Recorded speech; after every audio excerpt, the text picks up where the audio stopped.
Kita bicara masalah hati, yang kita sudah tahu hadis Nabi SAW yang berbunyi, di dalam jasad seseorang manusia ada gumpalan darah. Kalau dia baik, maka akan baik semuanya, dia seperti rajanya. Dan kalau dia buruk, maka akan buruk semuanya.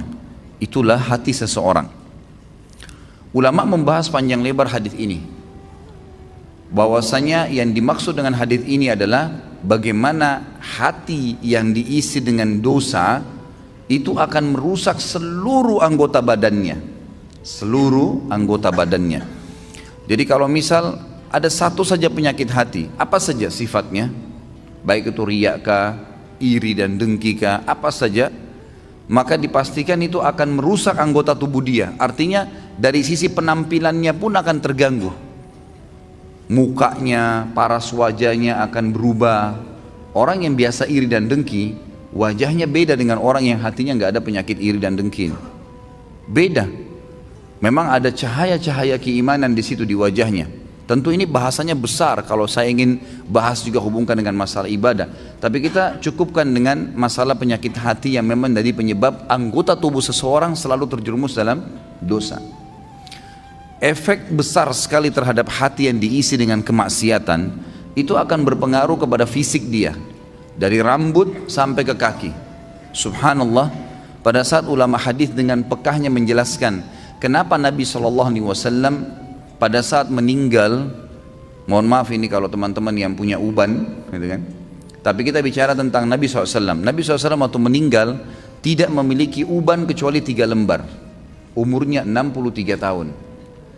Ini mungkin kalau orang cuma baca sepintas, oh Nabi SAW memang tidak ada ubannya. Tidak ada sesuatu yang penting bagi dia kalau dia tidak kaji lebih dalam.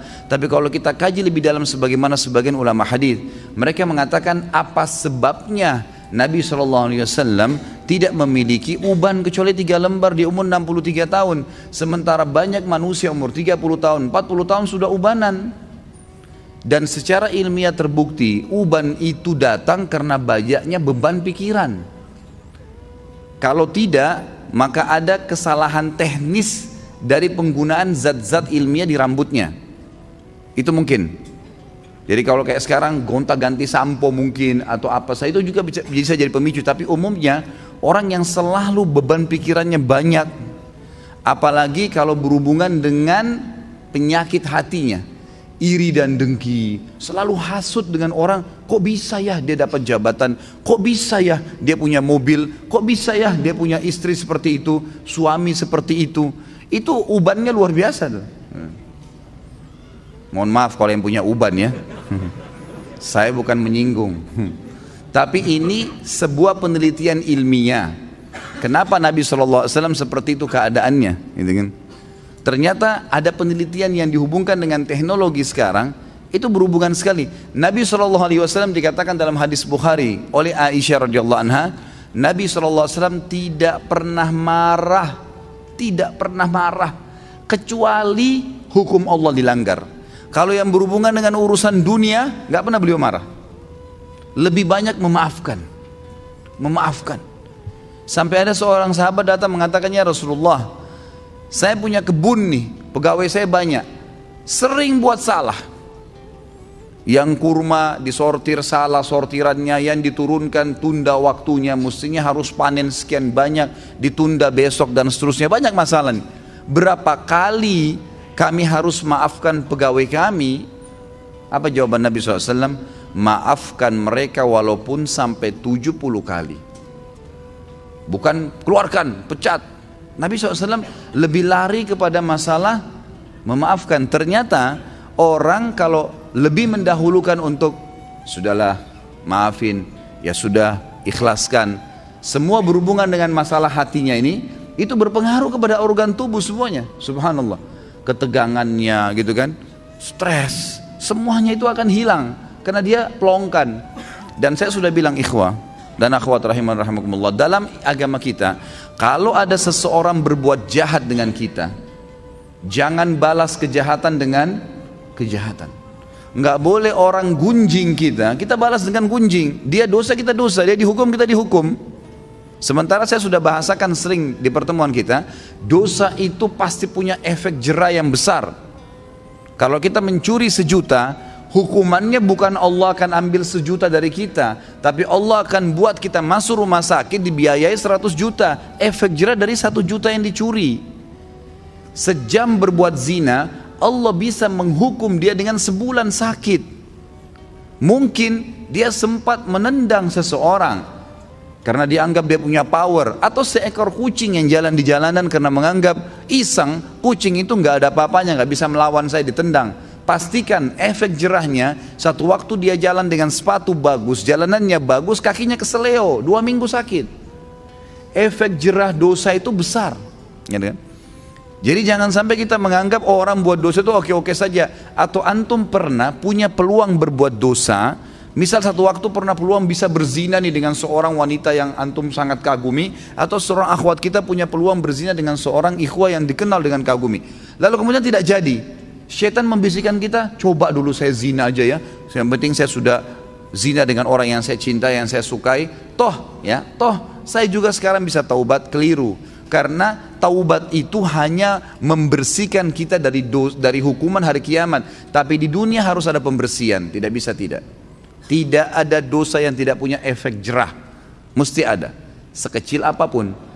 Tentu efek jerahnya itu sesuai dengan kadar perbuatan, tapi lebih berat daripada perbuatan dia. Dosa seperti segelas racun. 1 gelas racun ini sebenarnya secara medis bisa diobati dengan susu. Karena susu minuman yang steril, bisa mengobati racun yang masuk dalam tubuh. Tapi pertanyaannya, apakah 1 gelas racun bisa diobati dengan 1 gelas susu? Jawabannya tidak mungkin. Mungkin membutuhkan sampai 1000 gelas susu. Artinya efek jerahnya besar. Efek jerahnya besar. Maka kata kunci dalam hati seseorang. Makanya kata para ulama, bisikan syaitan agar seseorang terjerumus dalam dosa dimulai dalam hatinya. Selalu hati yang terbisik, bukan di kuping kita, bukan di luar, di dalam hati. Tuh lihat tuh begitu tuh coba aja, tuh nggak apa-apa. Dalam hati bisikannya. Dan kalau kita tahan juga dalam hati, maka tidak akan ada masalah. Jadi hati ini memang betul-betul raja nih, kata para ulama. Nabi SAW pernah kedatangan seorang laki-laki dalam hadis Bukhari, ya Rasulullah, wasiatkan saya. Nabi SAW tahu orang ini emosional. Kata Nabi, jangan kamu marah. Marah itu penyakit hati loh ya, di hati. Tapi dia teraplikasikan nanti dengan gerakan tangan, ekspresi wajah, tapi dia dari hati tuh. Nabi SAW ingatkan, jangan kau marah, hatimu tidak boleh. Apalagi ya Rasulullah, jangan kamu marah. Apalagi ya Rasulullah, jangan kamu marah. Nabi SAW, kata para ulama hadis, seringkali memberikan nasihat sahabat sesuai dengan keadaan yang sedang dihadapi oleh orang itu. Jadi makanya kita pun sebagai umat Nabi SAW tidak mengambil hukum spontan dari sebuah hadis, karena itu per kasus di zaman Nabi SAW, gitu kan?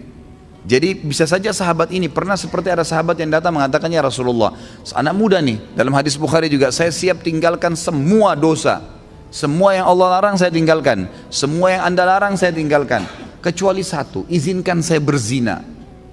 Ini kasus lain lagi. Kata Nabi SAW, apa kau ridha kalau ibumu dizinai? Dia bilang tidak. Saudarimu? Tidak. Istrimu? Tidak. Tantemu? Tidak. Anakmu? Tidak. Lalu kenapa kau ridha untuk dilakukan pada orang lain? Di sini Nabi SAW mengobati keadaan para sahabat yang sedang bertanya sesuai dengan kasus yang sedang dihadapin, gitu kan? Ini poin lainnya. Kita kembali kepada poin bahasan kita. Bagaimana Nabi SAW tidak tadi sampai beruban, kecuali hanya 3 lembar di umur 63 tahun, karena luar biasa dalam pengontrolan hati beliau.